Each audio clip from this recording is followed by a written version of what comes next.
Gracias al Señor por este tiempo hermoso de adoración, de alabanza, de reconocimiento a nuestro Dios, porque es un privilegio poder adorarle a Él. Amén. Y estar en su casa. Podríamos estar en algún lugar que no nos guste, pero estamos en la casa del Señor, el mejor lugar para nuestras vidas. Saludamos a todos los que nos miran a través de Facebook, los que nos escuchan a través de la radio, de Radio Activa, los que nos van a ver a través del canal de YouTube. También los bendecimos en el nombre de Jesús. A todos nuestros hermanos de Córdoba, de Río Cuarto, de Buenos Aires, de Mendoza, de España, México, Bolivia, diferentes lugares del mundo, que son bendecidos a través de estos servicios. Amén. Gloria a Dios. Gloria al Señor. Bien, estamos estudiando el glorioso tabernáculo de reunión y ayer martes, con la pastora Susi, empezamos a leer en el primer libro de los Reyes, en el capítulo 6, también viendo la construcción del templo, que fue lo que vino después del tabernáculo. Amén. Que está también muy interesante. Estamos viendo la magnificencia de aquel templo, el lujo que tenía, ¿no? La dedicación que el rey Salomón puso en hacerle casa al Señor, algo que heredó de su padre David. Era el deseo del corazón de David, que tanto amaba al Señor, de hacerle casa. David tuvo esta reflexión en su corazón, dijo: nosotros estamos establecidos, habitamos en casas de material, ya estamos establecidos en la tierra que Dios nos dio, y dice, el arca del pacto todavía está en una tienda. Dice, esto no debe ser así. Y él sintió de hacerle casa al Señor y luego lo ejecutó Salomón.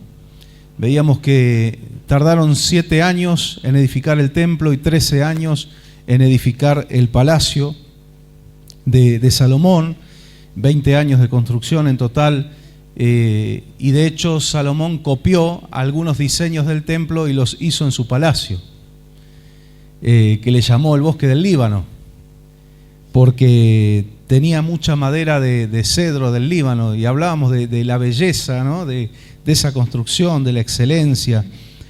Y ellos como nación pusieron lo mejor que tenían a su disposición. De hecho, David había dejado una gran ofrenda para el templo. Él había acumulado tesoros para construir el templo. David le dejó los planos, también el diseño, y más la ofrenda del pueblo y el tesoro nacional que aportaba para la casa del Señor. Hoy nosotros no edificamos de esa forma, no es la nación que aporta. En el caso nuestro, esto lo aclarábamos bien ayer martes, ¿no? Todo lo que está hecho aquí, lo que estamos haciendo allí, lo que se hizo en la calle 3 de febrero, 125, todo eso es el aporte de ustedes, de nosotros, de cada uno de nosotros. Y eso tiene un peso de gloria también, ¿no? Decíamos que tenemos autoridad para hablar y nadie de afuera puede venir a decirnos nada, ni hablar mal del sistema bíblico de diezmos y ofrendas, porque ninguno de afuera ha aportado nada en esto. Somos nosotros los que tenemos la fe puesta en la palabra del Señor y en Dios, que metemos la mano en nuestro bolsillo y aportamos. Y tan generosos somos que de nuestros impuestos aportamos para la religión oficial también, aunque no nos pregunten, así que nadie tiene por qué decirnos nada.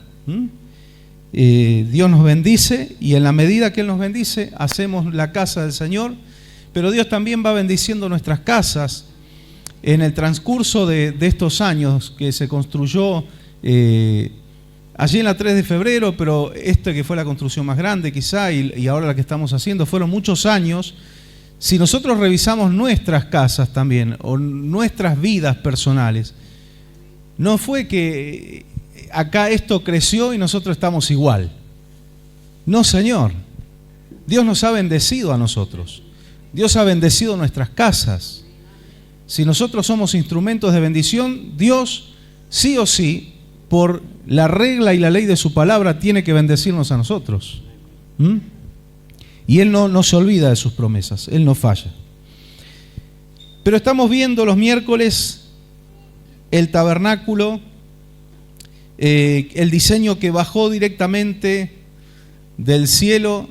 Allí en el monte le fue revelado a Moisés y dice la Biblia que es el diseño del tabernáculo celestial. Así que es maravilloso, ¿no? Es arquitectura celestial. Hay un chiste cortito que es verdad. Dice, técnicamente, cuando Moisés recibe la ley, dice, Moisés fue el primero en descargar datos de la nube en una tablet. Y es verdad. Él fue el primero en descargar datos de la nube en la tablet, en 2 tablets. Tablet es tableta en inglés, simplemente, ¿no? Y vinieron los datos del cielo, ¿no? Que el Señor se manifestó en una nube de humo, truenos, rayos, estruendos, y allí vino la ley de Dios. Y de esa forma le fue revelado el tabernáculo. Bien, el martes pasado estuvimos viendo las 4 coberturas del edificio del tabernáculo.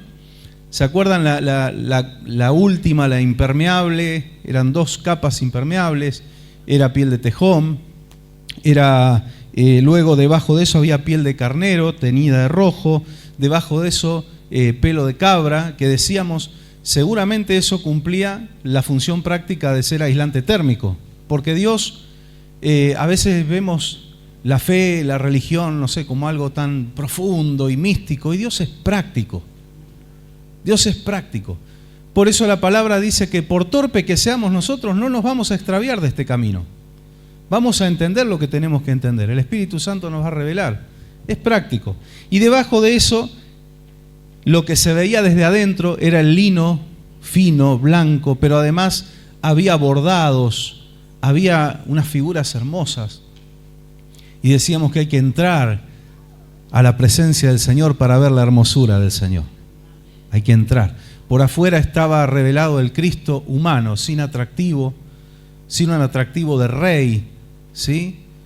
No era de familia real y demás, aunque venía de la tribu de Judá. Ojo. Él no era hijo de un rey que estuviera reinando en Israel, pero él en realidad venía de la familia de Judá, de la de David, ¿no es cierto? Y después estuvimos viendo las piedras de ónice y las piedras preciosas, las piedras de ónice para las hombreras. ¿Se acuerdan? Decíamos que el Señor le dio el diseño que tenía que poner 6 de las tribus en una hombrera y las otras 6 en la otra, por orden de nacimiento. Y nos dice Pablo que Dios es un Dios de orden. Amén. En todo hay un mensaje. Dios es un Dios de orden y no de confusión.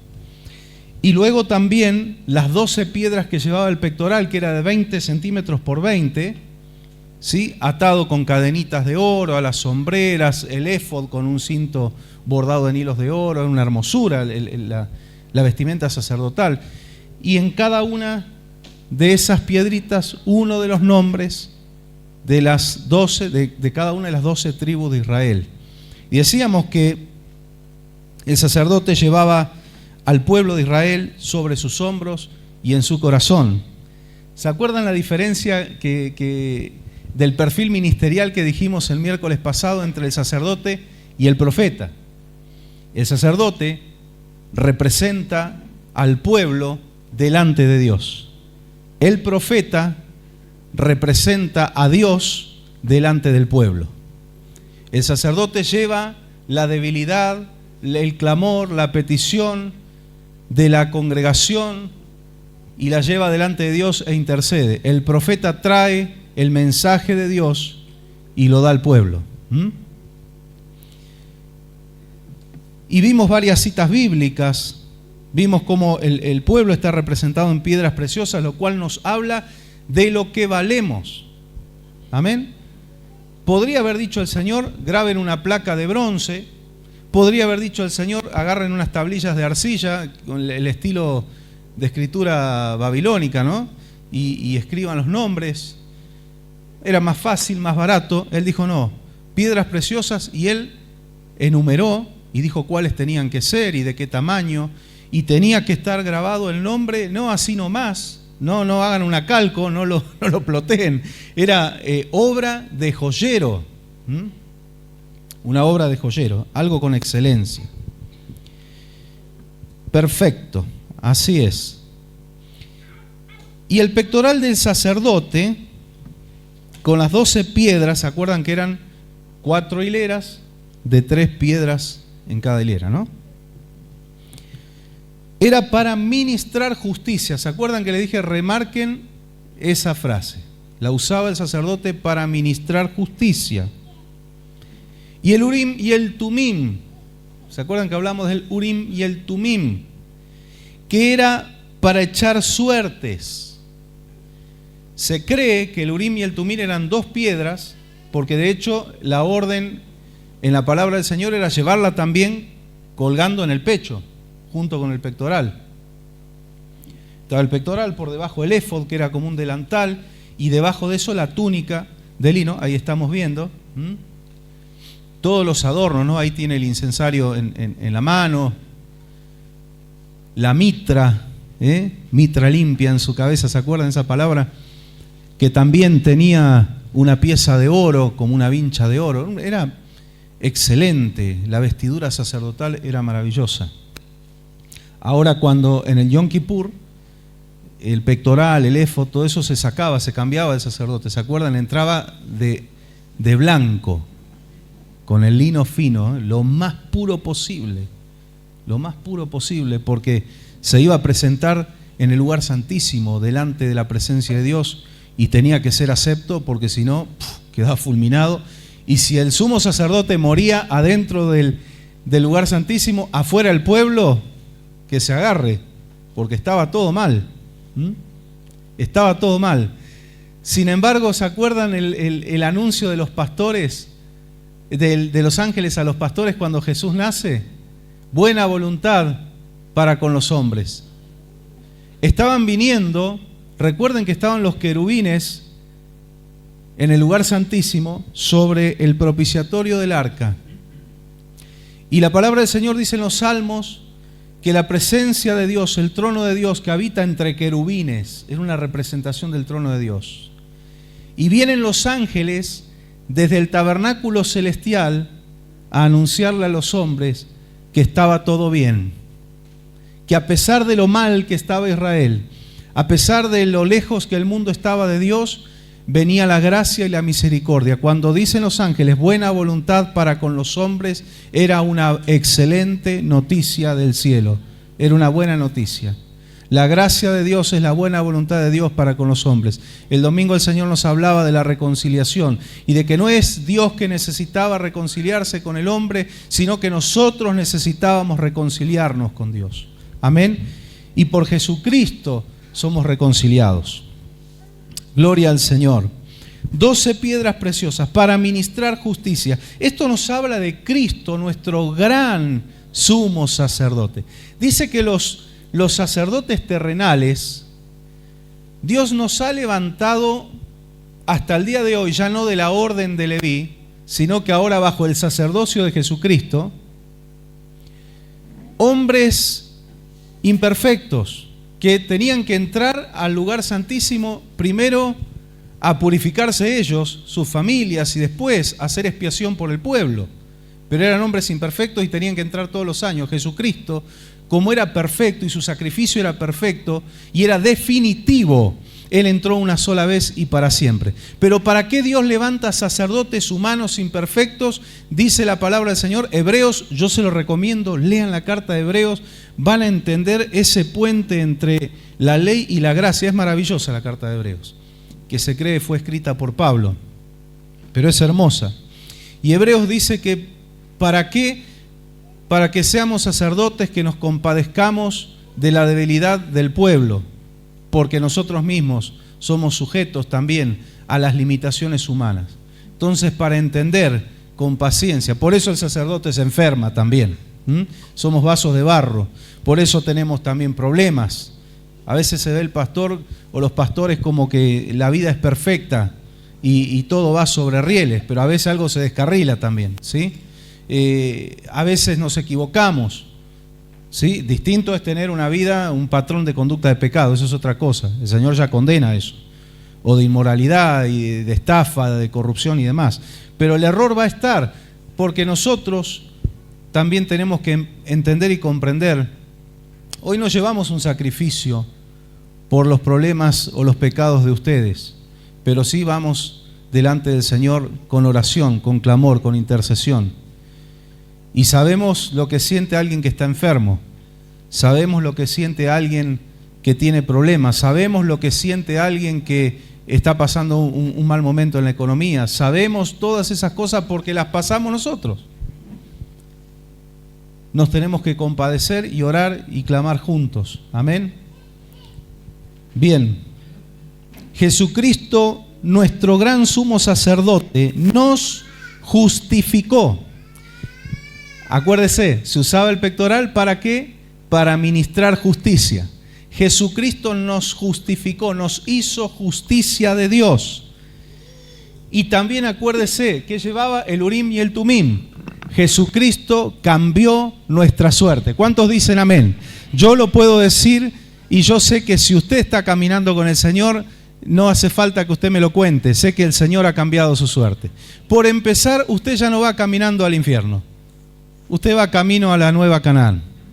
Y si eso no es un cambio de suerte, ¿qué lo es? ¿Qué puede ser? Usted puede cambiar el auto, puede cambiar la casa, puede cambiar de ropa. No cambie de esposo o de esposa, por favor, eso no. Pero eso ni se compara con el cambio de vida en Cristo Jesús. Nuestra suerte cambió de maldición a bien, amén. Usted es bendito de Dios, bendita de Dios. Del Urim, que dice que era lo que representaba la maldición, lo negativo, si salía el Urim, si salía el Tumim, era la bendición, ¿sí? Era lo bueno, era lo aprobado por Dios. Cambió de Urim a Tumim. De hecho, hay un ejemplo en el capítulo 2 de Apocalipsis, en la carta a la iglesia de Pérgamo.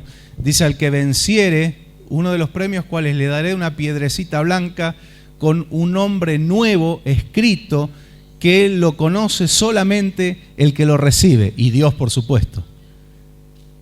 ¿Y a qué está asociado el cambio de nombre?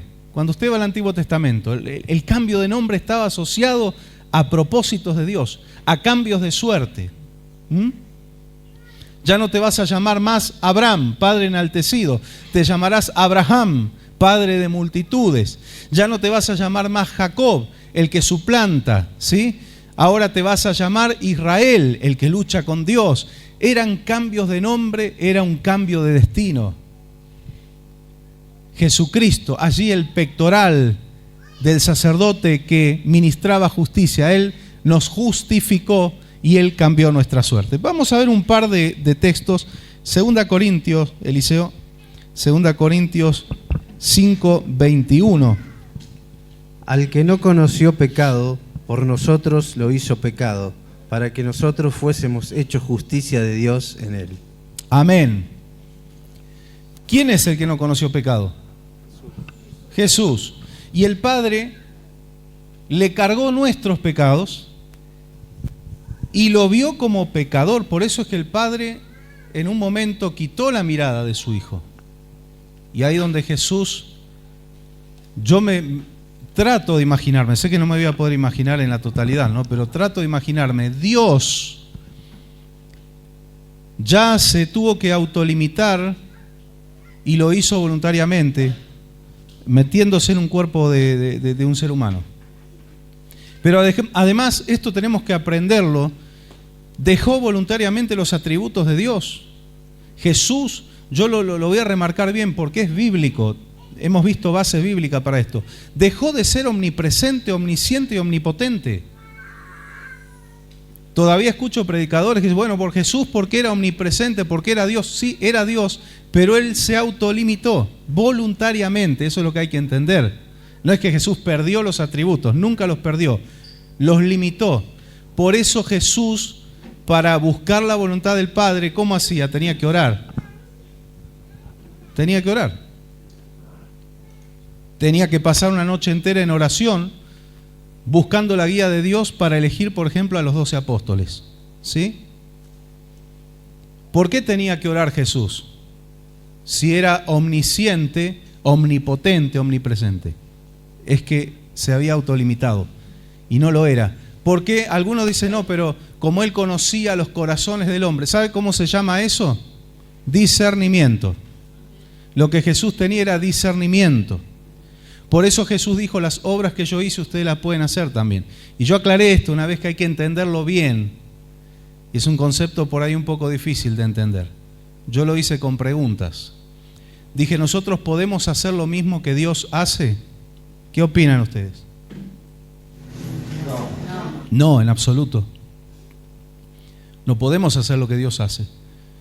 Entonces, ¿por qué Jesús dijo, las obras que yo hice, ustedes las pueden hacer y mayores también? Porque está hablando de su ministerio terrenal. Amén. De un hombre ungido, bien ungido. Entonces, el Señor lo que está diciendo, si ustedes tienen la misma comunión con el Padre que yo tengo, ustedes pueden hacer lo mismo que yo hice y aún obras mayores. Pero no quiere decir eso que nosotros podemos hacer cosas más grandes que Dios, en absoluto, ni siquiera lo mismo que Dios. Está hablando Jesús de su ministerio terrenal. Esto tenemos que entenderlo, para que a ninguno por ahí, ustedes no, porque están bien entrenados en la palabra, pero esos que agarran para cualquier lado se crean que después que son más grandes que Dios, ¿no? Incluso el ministerio de Jesús fue 10 años. Claro. Nosotros estamos toda una vida. Ahí ya nomás hay algo más grande, tiempo. 3 años y medio, intensísimos, pero 3 años y medio. Ya los apóstoles tuvieron muchos años, terminaron también masacrados por la fe. Salvo Juan, que fue torturado, pero vivió hasta viejito. Y hoy, en este tiempo, hermanos nuestros en Haití, por ejemplo, están sufriendo muerte, tortura, persecución. Pero los que no sufrimos la muerte física por la fe, igual tenemos que ver que la vida no nos separe del amor de Dios. Pablo dijo, ni la vida ni la muerte. Algunos no lo matan por ser cristianos, pero los afanes de la vida lo apartan. Por eso Pablo dijo, cuidado, ni la vida. Porque si Dios nos deja vivos, ya nuestro ministerio no tiene un tiempo límite, es hasta que nos morimos. Alguien que cumplía una función administrativa a nivel nacional, le pregunta a su padre, pastor, ya quería cambiar porque esos son puestos que se vota, se cambia, cuestiones administrativas y de oficina, por una tarea muy ardua.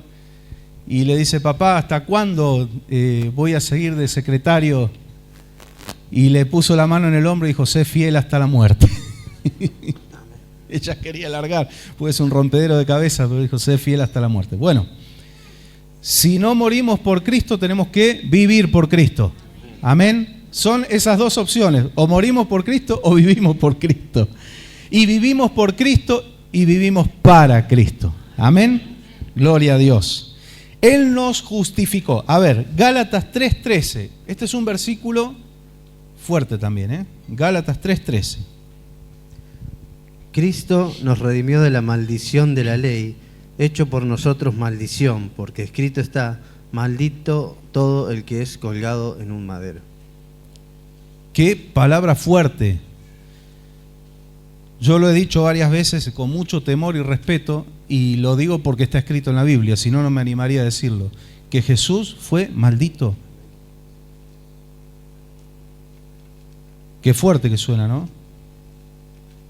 Pero está allí, Pablo lo dice, el Espíritu Santo lo dice, fue maldito, pero no por sus hechos, por los nuestros, porque el Padre le cargó a su cuenta nuestros pecados.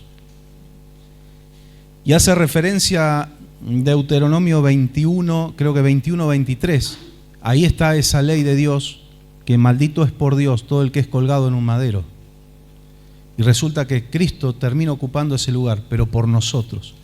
Entonces Él nos justificó, Él llevó la maldición, Él cambió nuestra suerte porque éramos anatema. Cuando usted ve anatema en la palabra, anatema es maldito. Éramos anatema delante de Dios por nuestros pecados. Delante del Padre no teníamos forma de justificarnos. Oh, voy a darle de comer a los pobres, eres anatema. Voy a darle abrigo al que está en la calle, eres anatema. Voy a cuidar a los enfermos, eres anatema igual. Porque Pablo dijo, mis buenas obras son como trapo de inmundicia delante de Dios. No alcanzan, son, ¿por qué? Puedes morir por tus amigos, pero tuviste un mal pensamiento. Y la justicia y la santidad de Dios, que es tan perfecta, alta y exacta, ya te quedas fuera. Nos quedamos fuera. No hay uno siquiera que pueda agradarle a Dios por lo bueno que hace. Ahora, cuando estamos bajo la gracia, tenemos que cambiar nuestra vida, por supuesto, y tenemos que tener una vida de piedad, claro que sí. Pero no es porque con eso yo pago mis pecados y me acomodo delante de Dios. No, es fruto de la gracia, fruto de caminar con Cristo, fruto del amor. Pero no pago por mis pecados. Amén. Éramos anatema, hiciéramos lo que hiciéramos. Aún no se piense en alguien de la historia sumamente piadoso. Sin Cristo era anatema. No, pero ¿cómo esta persona que hizo tanto bien? Sin Cristo era anatema. Está bueno, yo aplaudo al que hace el bien y lo tenemos que hacer, pero tiene que estar Cristo, es el único medio de salvación. A veces el hombre quiere pagar, quiere agregar algo al precio, no se puede, no se puede. La vida de piedad tiene que ser fruto del amor, pero no pago por nuestra salvación. Entonces, ¿cuál fue la única manera de solucionar ese gran problema que el ser humano tenía? El Padre mira y hay uno solo que puede ser perfecto y llevar la carga de nuestros pecados y pagar el precio, y es Jesucristo. Entonces, fue hecho Él anatema para que nosotros seamos benditos. Él cambió el Urim por el Tumim. A Jesús, Él que era figura de aquellos dos machos cabríos sobre los que se echaban suerte y uno iba a Azazel, ¿se acuerdan que hablamos de eso? Creo que el miércoles pasado. Al desierto, y el otro era sacrificado, el que era a Jehová era sacrificado. Jesús cumplió la función de ambos. A Él le cayó el Urim para que a nosotros nos salga el Tumim. A Él le cayó la maldición para que a nosotros nos salga bendición. Por eso Él, el gran sumo sacerdote, todo esto, esta función que cumplían las piedras del pectoral, las sombreras, Jesucristo las cumplió. Amén. Pero hay algo más. Yo les dije, Jesús está revelado en el tabernáculo, pero está revelado en cada detalle. ¿Sabe que Urim y Tumim, en realidad en hebreo, esas palabras, Urim empieza con el Aleph y Tumim empieza con el Tav? ¿Sabe lo que es el Aleph y el Tav? La primera y la última letra del alefato hebreo. ¿Cómo está expresado en la Biblia en griego? El Alfa y Omega. Yo soy el Alfa y el Omega, el principio y el fin. El Aleph y el Tav. El Urim y el Tumim. Jesucristo estaba escondido allí. Qué maravilloso. Nosotros tenemos que hurgar esas cosas, porque dice que el Señor nos escondió en toda la palabra, escondió perlas, tesoros, y es como un juego, ¿no? Bueno, chicos, ustedes empiecen a hurgar y a buscar y a descubrir. Ahora, hay cosas que no están reveladas. Deuteronomio 29:29 dice que las cosas que están reveladas fueron reveladas para que nosotros las cumplamos, para que le enseñemos a nuestros hijos, hoy y siempre, para que nos vaya bien, pero que las cosas secretas pertenecen a Dios. Ahora hay que separar algo. A veces nos conformamos con que las cosas secretas pertenecen a Dios y listo, y nos quedamos ahí, sin buscar.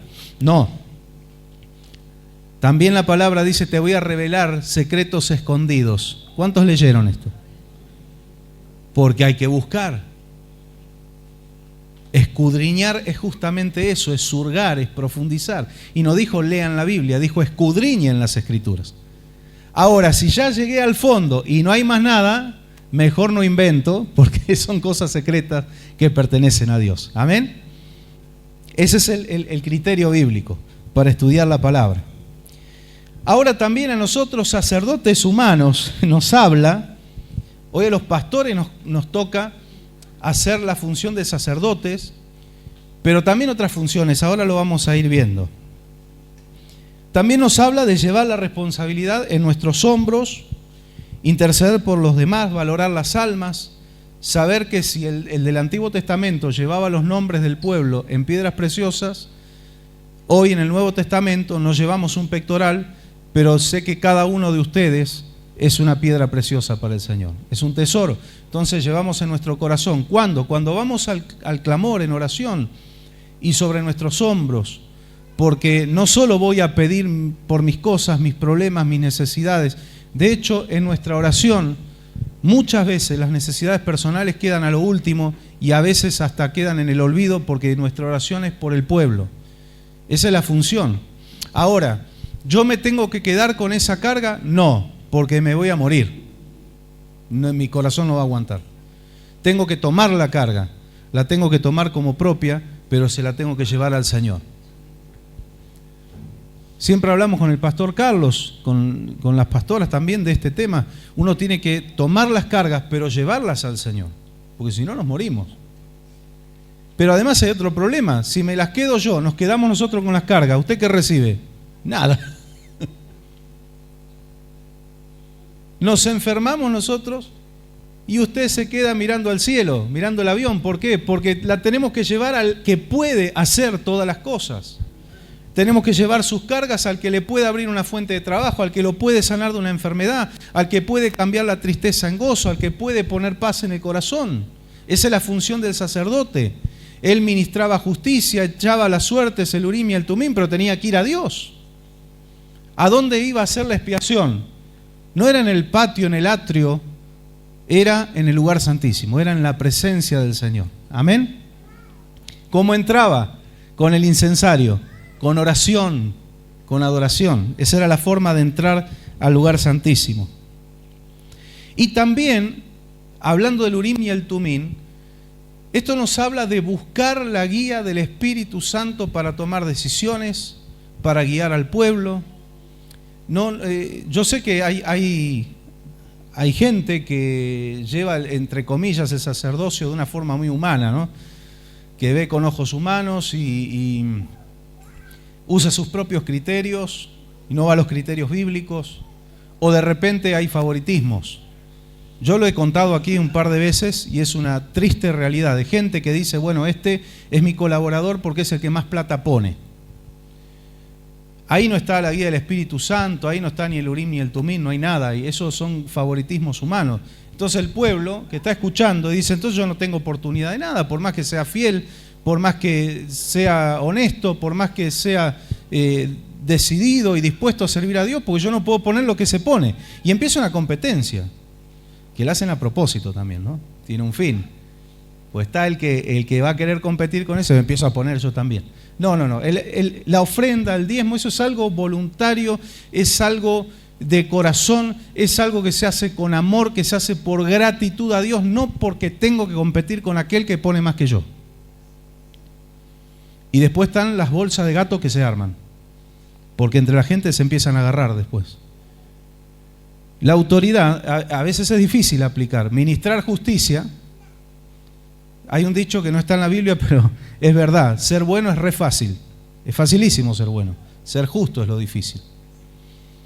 Pero al ministrar justicia, sé que muchas veces no gusta, pero eso mantiene un orden en la iglesia, eso mantiene las buenas relaciones, eso mantiene, empieza a aplastar los focos de incendio que se quieren prender, y esa es tarea del sacerdote también.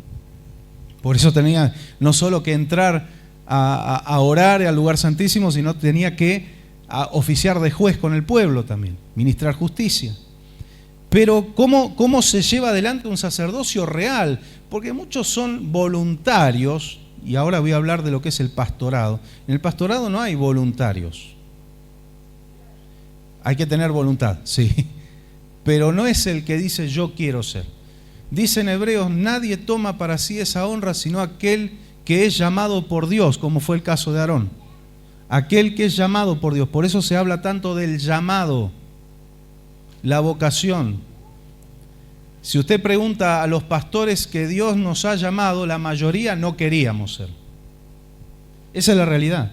¿Qué hizo Moisés cuando Dios lo llamó? Quiso huir. Digo, no, yo no puedo ni siquiera hablar bien.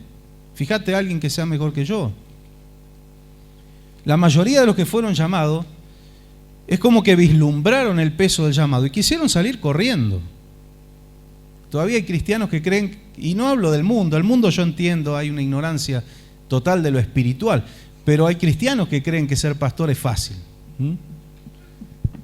Y no saben lo que es estar en estos zapatos. Pero si Dios te llama, Dios te da un corazón de pastor. Y la forma de guiar la obra es buscando la guía del Espíritu Santo. ¿Cómo se busca la guía del Espíritu Santo? Es fácil. Y no. Es fácil y no. O sea, es sencillo. Es orando, clamando al Señor, leyendo la palabra, observando, ¿sí? Porque buscar la guía del Espíritu Santo no quiere decir poner en pausa el cerebro. ¿Se entiende eso, no? Lo mismo usted para su vida. Usted busca una guía para tomar una decisión. No espere una voz mística, una voz de trueno. También ore, clame, lea la Biblia, pida consejo, pero use esto que el Señor puso acá. Como decía Carlito Balá, riñones decía. Cerebro, hay que usar el cerebro. Usar inteligencia, pero con la guía del Señor. Y vamos a ver Proverbios 16:33, Eliseo. Proverbios 16:33. La suerte se echa en el regazo, mas de Jehová es la decisión de ella. Ahí está.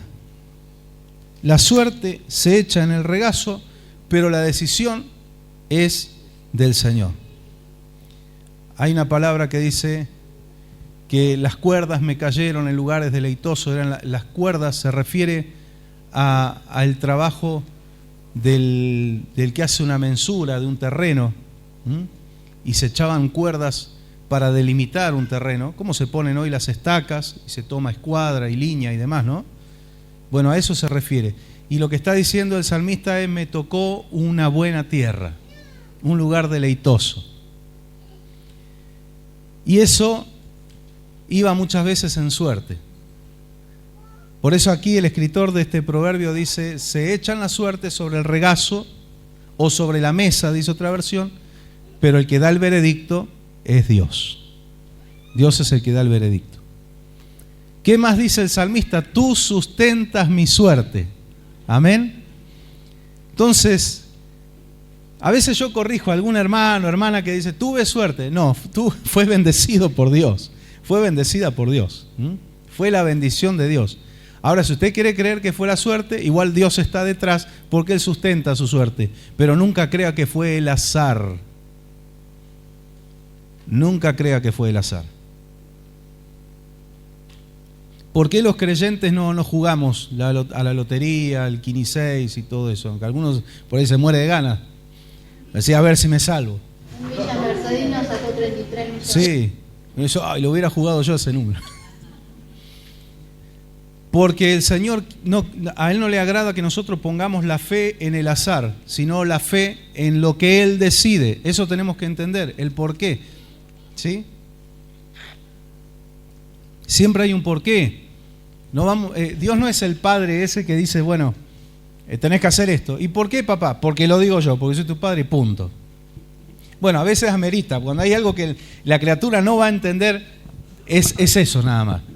La autoridad de padre o de madre, ¿sí? Pero cuando ya está en una edad que le puede explicar, es por esto, hijo, es por esta cuestión, es por este motivo. Estas son las consecuencias. Entonces, también en la Biblia encontramos cosas que el Señor dice, háganla así porque lo digo yo. Pero en muchos casos el Señor explica el porqué. Bueno, es por eso. ¿Qué le pasó a ese que depositó toda su fe, un rey, en los médicos y no confió en Dios? Se murió. Y la Biblia aclara por qué. Ahora con esto estoy diciendo, no vaya al médico. No, no estoy diciendo eso. Vaya al médico, pero confíe en Dios. Confíe en el Señor. Ese es el tema. Y hay un pasaje que dice: ¿por qué gastáis vuestro dinero en lo que no es pan?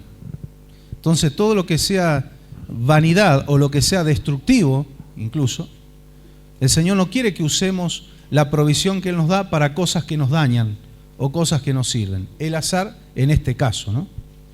Entonces, ¿por qué, se preguntará usted, o alguien que está mirando por ahí, se preguntará: ¿y por qué se echaban suertes? ¿Y por qué el Urim y el Tumim? Bueno, por lo que acaba de leer Eliseo allí en Proverbios 16:33. Era un método que había sido avalado por Dios, pero no es que cualquier israelita andaba tirando piedritas por ahí o leyendo las cartas o la borra del café. Creo que no tomaban café en esa época. La borra del vino. Porque eso no estaba avalado por Dios. El Señor decía: no consulten a los agoreros, no consulten a los adivinos, ¿sí? No consulten a los muertos. Eso estaba penado con pena de muerte, porque eso era abrir puertas al mismo infierno. Entonces el Señor directamente se los prohibía bajo pena de muerte. Pero entonces el sumo sacerdote, ¿por qué tiraba las piedritas? Porque eso lo había avalado el Señor. Es lo mismo, para que usted tenga una idea, que la receta del incienso y del aceite de la unción. ¿Qué había dicho el Señor? Que no haya nadie que copie esta receta y diga: ¡ay, qué lindo, me lo voy a hacer en mi casa! No. Esto es exclusivo mío, es para el tabernáculo y lo va a ministrar el sacerdote. ¿Sí? Y enseñamos el porqué, la oración, la adoración, el clamor, solo a Dios. El Señor dice: no vayan con esto a otro lado, no vayan a llevar el incienso de su petición a otro, a mí. Estaba consagrado. Estaba consagrado, era algo consagrado. Hablamos de la consagración, de la santificación. Entonces, era un método probado, aprobado por Dios y probado por el hombre, y Dios era el que daba el veredicto de esa suerte. Pero ahora vamos a ver una transición. Porque la transición de la ley a la gracia no fue de un día para el otro. Hubo cosas que fueron, las transiciones, las épocas, no cambiaron drásticamente de un día al otro. Ahora entramos en la etapa del Renacimiento, todo el arte. No, es todo un proceso.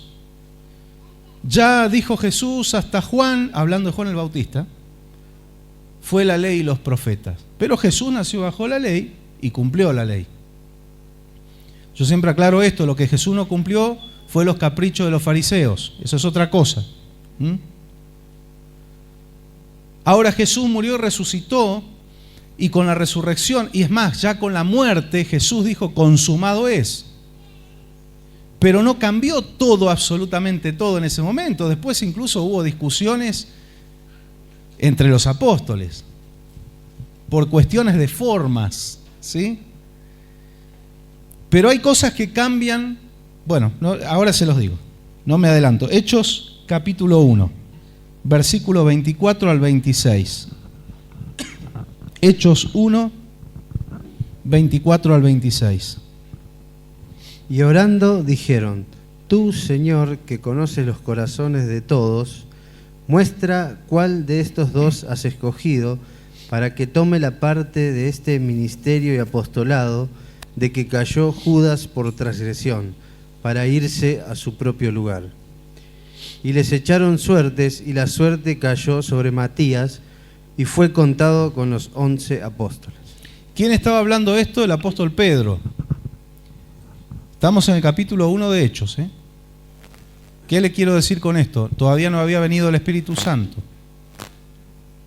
Sí, era el Espíritu Santo el que estaba detrás de las suertes, pero no había venido para quedarse en el creyente todavía. Presten atención a ese cambio. Entonces Pedro sigue utilizando el método del antiguo pacto.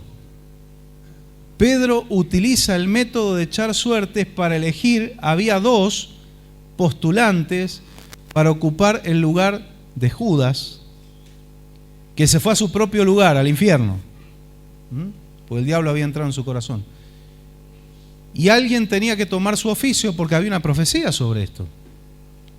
Entonces Pedro dice: bueno, es tiempo de que ocupemos ese lugar.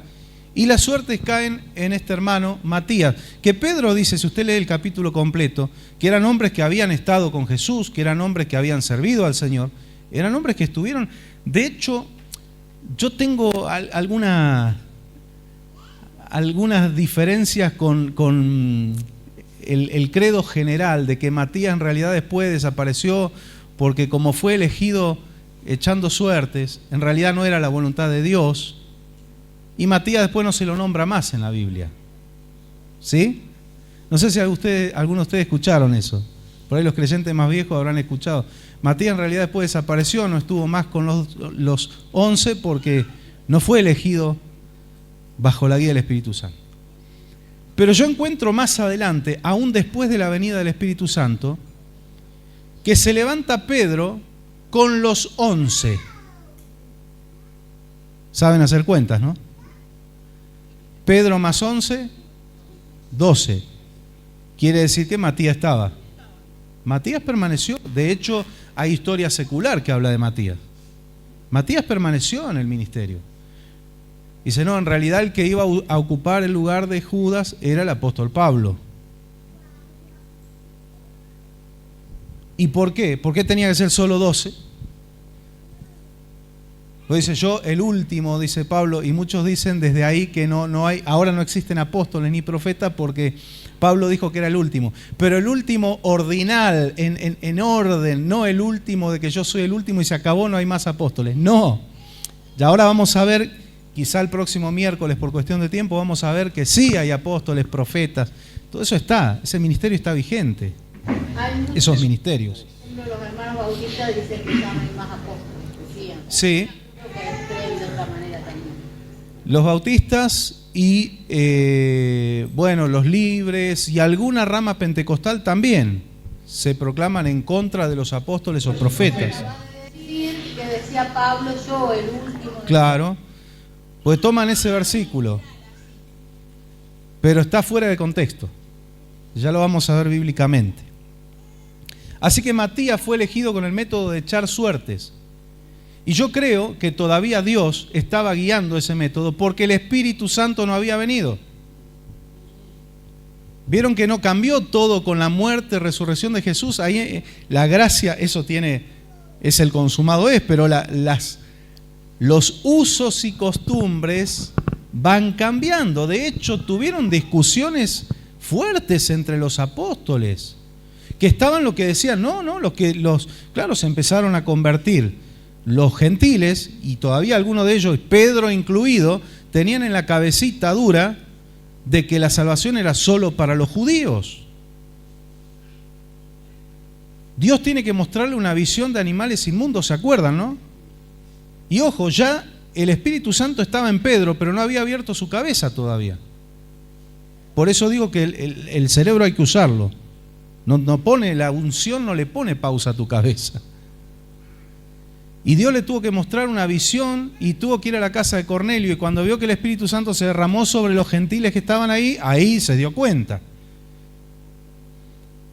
Entonces querían que todos los convertidos gentiles se circunciden, celebren las fiestas judías, respeten Shabbat, y tienen que buscar la guía de Dios en oración, y tienen que hacer, no solo buscaron a Dios en oración, se reunieron y hubo un consejo. ¿Sí? Y ya vamos a ver en la palabra, Eliseo nos va a leer, que se juntaron las dos cosas. El consejo de los apóstoles más la decisión del Espíritu Santo. Para decir a los gentiles, no les vamos a imponer otra carga que esto, y listo. ¿Qué más encontramos en la palabra del Señor? Que después, cuando empieza, ahora cómo celebramos el culto cristiano, porque era subir 3 veces al año al templo, ¿sí? Era para Pascua, era para el Pentecostés y era para Sucot, para la fiesta de las enramadas. ¿Y ahora cómo hacemos? Le decimos a los cristianos que vengan, a los gentiles que suban al templo 3 veces al año. Todo eso, hermanos, yo quiero que usted se ponga en su cabeza que hubo toda una discusión, hubo que llegar a un acuerdo, y dice la palabra, esto no es opinión mía, que enviaron a hermanos con los acuerdos a repartir en todas las iglesias. Porque claro, empezaron las comunicaciones, no había WhatsApp, pero los mensajeros, che, dicen de la iglesia allá de Corinto, ¿cómo hacemos el culto ahora? ¿Qué hacemos? ¿Vamos a Jerusalén 3 veces al año? ¿O nos reunimos todos los días en la casa? Ustedes se reúnen en el templo, están en Jerusalén, nosotros estamos acá en Éfeso. ¿Qué hacemos? ¿Cómo celebramos el culto? Entonces empieza el orden, todo un tiempo de transición, hasta llegar a un formato muy similar a este que hoy tenemos. ¿Sí? Yo quiero que entiendan algo. A veces se habla, hay palabras que toman una connotación negativa y siempre pensamos que es negativo. Cuando yo digo discriminación, ¿a usted qué le suena? Pero no es siempre negativo. Está este ejemplo, usted va a la verdulería, usted discrimina entre tomates buenos y tomates podridos, porque si usted no discrimina, a usted lo estafan. Está la discriminación del IVA. ¿Sí? Hay discriminación. Usted no toma agua del inodoro, usted toma agua de la canilla o del dispenser. Usted discrimina. ¿Y para qué discrimina? Para no intoxicarse. Ahora voy a decir otra palabra, estructura. ¿A qué le suena? Hablando del ambiente cristiano. Cuando decimos estructura siempre suena negativo. Ah, de los estructurados. No, ¿sabe qué? La estructura sostiene un edificio. El culto cristiano tiene que tener una estructura. Ahora, ¿cuál es el problema? Cuando nos encerramos en la estructura y de acá no salgo y no dejamos obrar el Espíritu Santo, ahí es negativo. ¿Entiende la diferencia? Pero esto tiene una estructura. Hay una forma, hay un orden. Empezamos a adorar al Señor en oración, luego empezamos a cantar. Hay un horario, después viene el mensaje de la palabra. Si nosotros dijéramos, bueno, toda estructura es negativa, pum, rompamos toda estructura, hagamos cada uno lo que quiere, terminamos a las piñas acá adentro. Pues está, yo quería predicar hoy no, pero yo también no, pero a mí el Señor me habló y se arma un despiole. ¿Sabe que esas cosas pasaron? Porque hoy tenemos, en la mayoría de los lugares, no en todos, tenemos cultos ordenados. Ahora yo le digo una cosa, en el orden, ¿Dios no se va a mover? Dios se puede mover igual y más, porque Dios es un Dios de orden, como es costumbre, dijo Pablo, en todas las iglesias de Cristo. Yo puedo hacerme una casa de Durlock y atornillar placas de Durlock una sobre otra. La primera brisa que venga me la va a tirar abajo.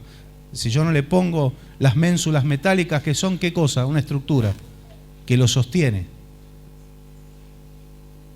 Hay estructuras, por eso los apóstoles hicieron acuerdos y los repartieron. Miren, esto es más o menos la idea de cómo se celebra el culto. Pasa que a veces eso no se estudia, no se predica, pero está en la palabra. Los credos, el credo apostólico. Bueno, ¿en qué creemos los cristianos ahora? Ya no sacamos el tema de la circuncisión, de las lunas nuevas, días de reposo, ¿y qué hacemos? Bueno, hay un credo apostólico. Eso es estructura, pero es la parte positiva de la estructura. Ahora, nosotros venimos a un culto ordenado y nos ha pasado aquí, hay un derramamiento del Espíritu Santo y una presencia gloriosa del Señor y quedamos tirados patas para arriba y a veces por ahí el culto se extiende más, o de repente una vez nos pasó hace años, a los que están de esa época o están mirando se van a acordar, un pastor invitado que teníamos aquí y él se bajó con el micrófono y habló una palabra, empezó el mensaje, lo empezó. Y empezó a moverse entre la gente y a decir, ore por su hermano, abrácese, ore, bendígalo, cúbrale la espalda a su hermano. Se derramó la presencia del Señor, ese mensaje no se terminó. Y después él andaba buscando el micrófono que no se acordaba por dónde lo había dejado. Menos mal que lo encontramos. Bueno, ¿qué es eso? Tenemos un orden, una estructura, pero el Señor, dentro de ese orden, Él se movió. Y no se generó un desorden por eso. Al contrario, fue una gloria. Teníamos pastores invitados que vinieron de la ciudad, se fueron llorando, salieron llorando de acá. De gozo, de alegría, tocados por el Señor, nosotros todos a moco tendido ahí. Se derramó la gloria del Señor. No es que hay que hacer desorden para que Dios se mueva. Dios se mueve en el orden y después dejémoslo que Él haga lo que quiera. Amén. Lo que no tiene que ser nunca una estructura es un encajonamiento. Ah, no, eso no es de Dios. No, hay que tener cuidado con eso. ¿Qué pasa? El orden en los predicadores. ¿Qué hacemos? Nos preparamos. Tenemos un tópico, tenemos un tema. Y generalmente es eso lo que Dios quiere hablar. Pero hubo oportunidades donde uno viene preparado, ha orado al Señor, ha leído la palabra, no es que viene a hacer bibliomancia a ver qué me sale. Así, acá. Y le sale la genealogía de no sé qué rey y no sabe qué predicar. No. Venimos preparados. ¿Qué es eso? Estructura. Ahora, estructura y orden. De repente el Señor empieza a hablar otra cosa. Listo, me rompió el esquema, pero yo sigo la guía del Espíritu Santo. No digo, no, jugando una pulseada con el Señor, Él quiere que lea acá y yo dije, me preparé acá. No, ese es estar encerrado en una estructura. Uno viene en orden, pero dispuesto a que el Espíritu Santo haga lo que Él quiera. Amén. Ese es el orden perfecto, ese es el equilibrio. Tenemos un orden, pero que el Señor haga lo que Él quiera. Esto es imposible para mí, pero si Él lo quiere hacer, hacelo. Esto no está en mis planes, pero si está en tus planes, Señor, estoy abierto a tus planes. Esto no lo entiendo, dijo María, pero heme aquí tu sierva. Tenemos orden y estructura, pero tenemos libertad para el Espíritu Santo. Eso es lo mejor, es lo que Dios ha diseñado y está así en la palabra. Amén.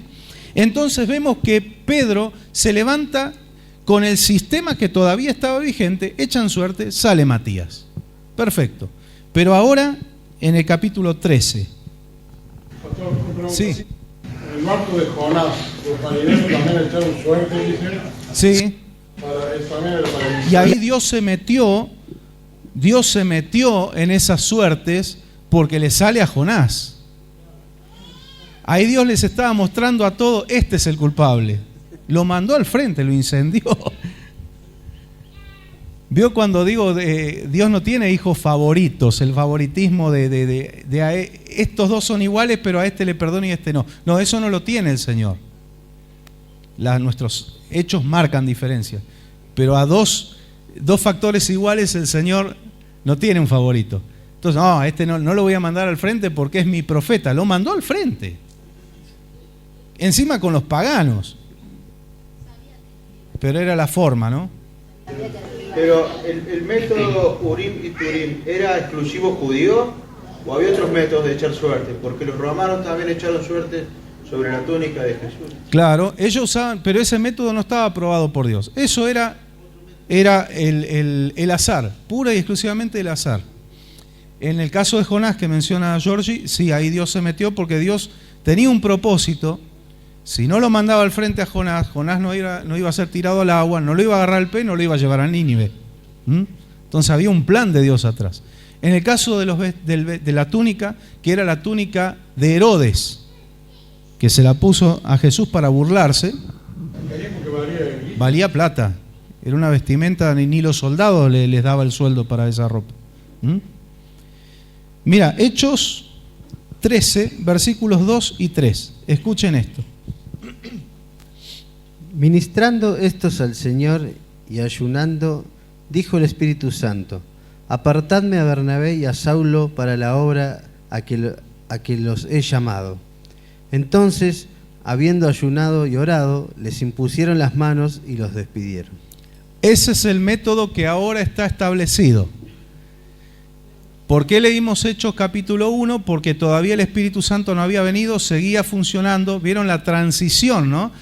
Seguía funcionando el tema de echar las suertes, buscando la guía de Dios, porque eran siervos de Dios los que estaban haciendo eso. Pero una vez venido el Espíritu Santo, no echaron más suerte.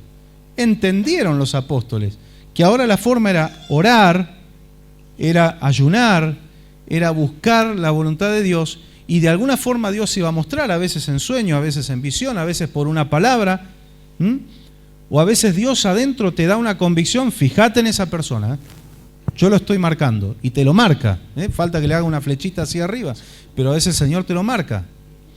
Y fíjense que después que el Espíritu Santo habló, ya no es más piedritas. Directamente el Espíritu Santo dijo este y este. Y ahí entramos en otra cuestión. Quizá en la congregación va a estar el que no está de acuerdo. ¿Y por qué este y no yo? Yo tendría que estar ahí. Esas cosas humanas. El Espíritu Santo le importa 3 pepinos las opiniones humanas. Él ve factores que el hombre no ve, él ve cosas que el hombre no ve y dice este y este. ¿Qué tal?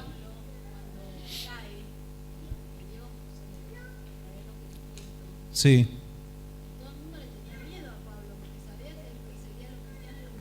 Sí.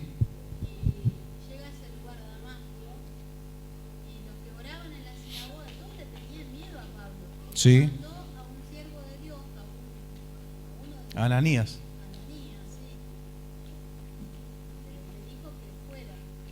Claro, porque él tenía que ir ahí. Y vos fijate que a Ananías sí el Señor le revela, le dijo, no tengas miedo, porque este es un gran instrumento que yo he elegido. El resto de los creyentes estaba orando también, pero a ellos el Señor no le reveló, porque Dios es soberano. Y le tenían miedo porque tenían noticia de que venía Pablo, venía con carta blanca para cortar cabeza y entra a Damasco predicando de Cristo. Estamos todos locos. Y la mayoría que pensó, qué buena estrategia que tiene este desgraciado para engañarnos. Pero después de a poco, el Espíritu Santo empezó a mostrarle al resto de los creyentes, realmente este tuvo un encuentro con Dios. ¿Por qué? Una premisa que dejó Jesús, nos dejó una enseñanza. Por sus frutos los conoceréis. Pablo empezó a demostrar frutos dignos de arrepentimiento y por los frutos el resto de los cristianos tuvieron ese discernimiento diciendo, este es de verdad, y lo empezaron a aceptar. Pero el primero que se enteró fue Ananías, porque ahí el Señor lo mandó. Bien, ¿le pareció bien al Espíritu Santo? El Espíritu Santo dijo, eligió, no más piedritas. Directo, revelación directa. Ahora, en el mismo Hechos, pero capítulo 15, versículo 28. Porque le ha parecido bien al Espíritu Santo y a nosotros no imponernos ninguna carga más que estas cosas necesarias. Ahí está.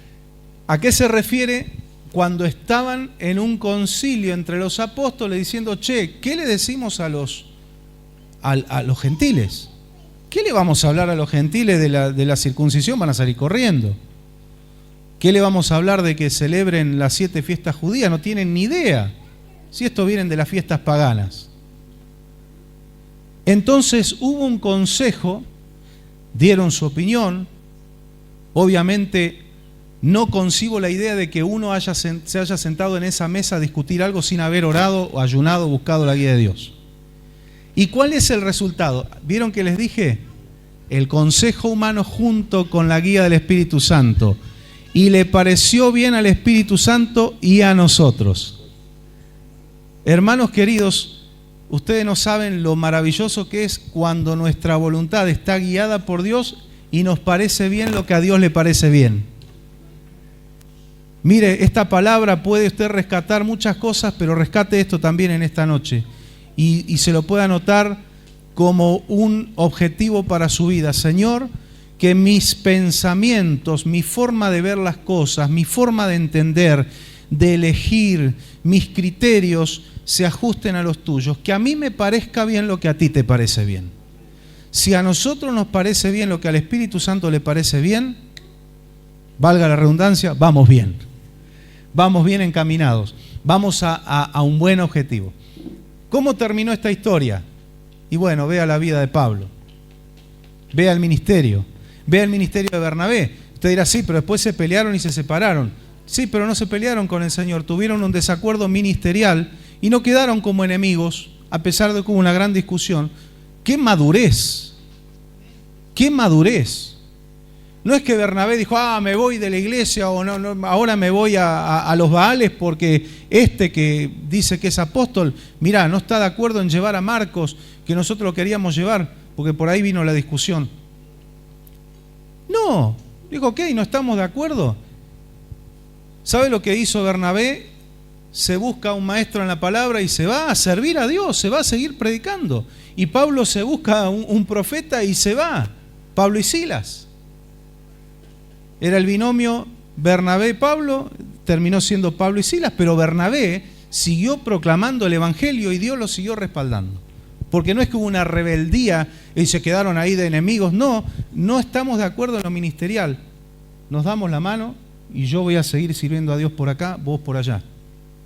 Y siguieron. Después, la historia, vemos más adelante, Pablo se reconcilia con este tal Marcos, que no era el evangelista, era otro, ¿sí? Y lo llama a servir al Señor. Porque Marco, otra cosa. Sería muy colgado, y Pablo era muy exigente. Claro, y Marco no es que dijo, abandono la fe. Dice, no, porque Marco nos abandonó en tal lado. ¿Saben para qué Marco lo abandonó? Para irse a predicar a otro lado. Pasa que Pablo era de un carácter muy Sí.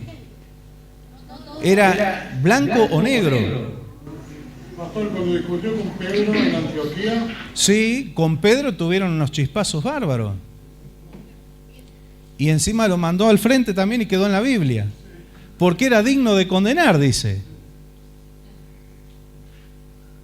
Porque Pedro, les cuento el episodio, Pedro estaba con los gentiles, ya el Señor le había mostrado que la salvación era para los gentiles también, pum, pum, pum. Pero cuando vinieron un grupo de judíos judaizantes, los judaizantes, entiéndase, es el que dice, ustedes también tienen que hacer esto. Circuncidarse y celebrar la fiesta y las lunas nuevas y los días de reposo. ¿Qué hizo Pedro? Como esta expresión que nosotros la conocemos bien, se disfrazó. Se fue con los judaizantes y les cortó el rostro a los hermanos que hasta el día de ayer había estado comiendo con ellos en la mesa. Ahora no, porque estos son los gentiles incircuncisos. Me voy con los judíos. Pedro, un gran siervo de Dios, ya había venido el Espíritu Santo, ya el Señor le había mostrado, pero seguía todavía, era bastante durito. Y era un buen siervo, pero tenía su parte humana como todos la tenemos. Y Pablo dice que le resistió cara a cara, le dijo, che, Pedro, vení para acá. ¿Qué estás haciendo? No, porque no quiero tener problemas, pero vos estás loco. ¿A quién le debes vos fidelidad? ¿Con quién querés quedar bien? ¿Con los judíos o querés quedar bien con el Señor? No, no hagas eso. ¿Cómo le vas a cortar el rostro? Por eso dice que el ministerio que Dios le dio a Pedro fue a los judíos y Pablo a los gentiles. Y Pablo calificaba para tener un ministerio exclusivo a los judíos porque era fariseo de fariseos, formado con Gamaliel, más judío que él no había, pero aparentemente por lo que vemos, a pesar de que Pablo era muy recto y exigente, tenía la cabeza más abierta que Pedro. Y Dios usó esa herramienta. Por eso, unción no bloquea preparación, hay que entender eso. Ni preparación bloquea unción. Tienen que ir juntas. No es que porque tengo la unción me quedo burro, no. Prepárese. O no es porque tengo preparación no necesito la unción. No, sin la unción no va a ningún lado. Las cosas van juntas. Pablo tenía preparación y Dios usó esa herramienta para... ¿A quién voy a mandar a los gentiles? Que hable griego, que entienda filosofía y discuta en los foros griegos. Lo mando a Pablo. Pero Pedro también le fue útil, porque también necesito un apóstol que le hable a mi pueblo, a Israel. Pedro para allá, Pablo para allá, pero sirviendo al mismo Dios. Entonces vemos, qué lindo esto, me encanta. Le pareció bien al Espíritu Santo y a nosotros. Señor, si tú lo decidiste, me parece bien. Y no es que somos unos arrastrados, que no tenemos, porque el mundo entiende así las cosas, no tenemos nuestros propios, no sé, no somos libres, o nuestras propias ideas, mira, a veces nuestras propias ideas nos pegamos cada porrazo contra la pared, ¿o no? No, sí, yo tengo mi independencia, tengo mi cerebro que Dios me ha dado, Dios nos ha dado inteligencia a todos, pero yo me alineo con el Señor, porque si Él dice, guarda por allá, es porque algo hay, Él lo sabe. Si Él dice, vení por acá, yo sé que por ahí es el camino. Él sí que se la sabe toda, yo no me la sé toda. Entonces, ¿te parece bien, Señor? Me parece bien a mí. Oraron, buscaron la guía del Señor, se reunieron. Miren, hermanos, ¿qué hacemos? esto, habrá estado el desacuerdo también. No, mirá, me parece que tenemos que exigirle algo más a los gentiles. No, pero mirá que pim, pam, pum, pum, se ponen todos de acuerdo, oran al Señor, escriben los rollos con los acuerdos y dicen, bueno, mandamos al hermano fulano que vaya repartiendo por las iglesias, este es el acuerdo al que hemos llegado. Hubo un orden.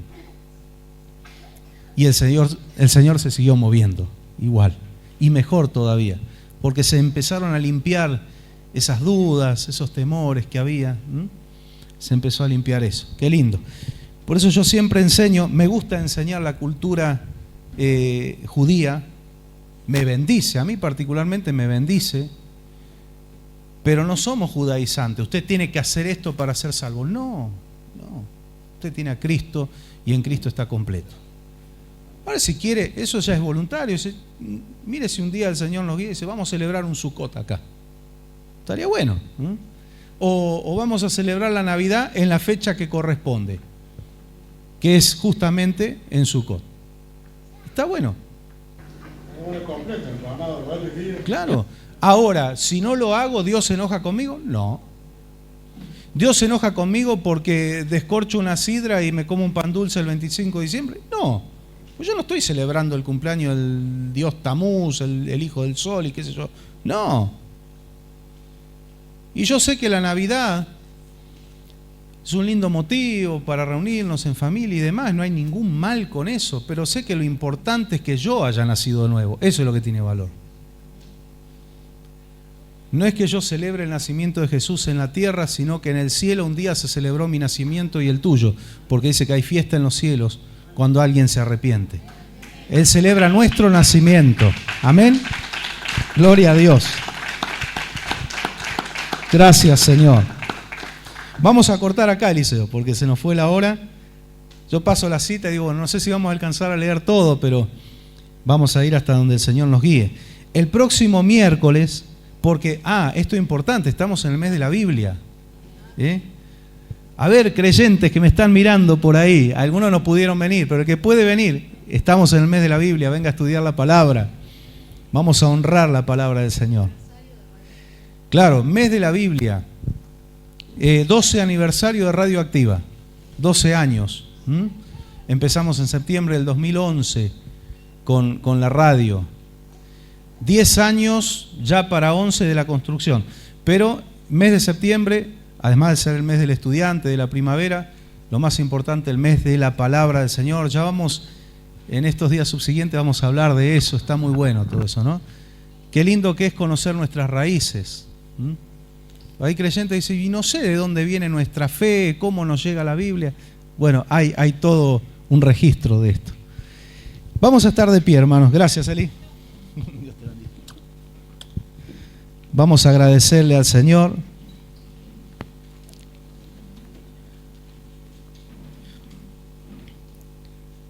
Vamos a darle gloria a Él por las cosas que Él nos enseña, nos revela con su palabra.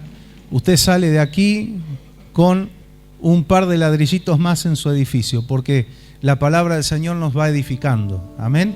Nos equipa, nos arma, nos aclara cosas, ¿sí? Y cuando el Espíritu Santo aclara nuestra mente, va despejando dudas, nuestra fe se va afianzando. Por eso la fe es por oír palabra de Dios. Señor, te agradecemos en esta noche.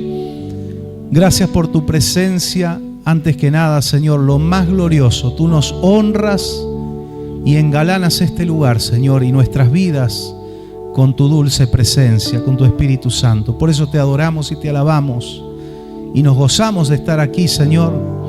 Pero gracias también por cada uno de tus hijos, tus hijas que están aquí presentes. Bendícelos, guárdalos, prospéralos. Ábreles caminos de bendición delante de ellos, Señor. Ve tú delante de cada uno de nosotros, abriendo caminos. Los que nos están mirando a través de las redes, escuchando por la radio, los bendecimos en el nombre de Jesús. Pedimos la obra de tu Espíritu Santo en cada corazón, en cada mente. Tú despiertes el hambre, la sed de tu presencia, de estar en comunión contigo, de congregarse, de leer tu palabra, de hablar contigo, Señor. Despierta a tu pueblo. Son tiempos para estar preparados, para estar atentos, para estar con la guardia alta y estar fortalecidos en la fe. Sostén nuestras vidas, Señor. Sostén a tu iglesia. Tú prometiste, Jesús, que las puertas del infierno no prevalecerán contra la iglesia. Y nosotros tenemos esa confianza. Creemos en ti, nos apoyamos en ti y en tu palabra. Te damos gloria y honra, Señor, y gracias por esta oportunidad más que nos diste de estar juntos en tu casa. En el nombre de Jesús. Amén. Gloria a Dios. Gracias al Señor.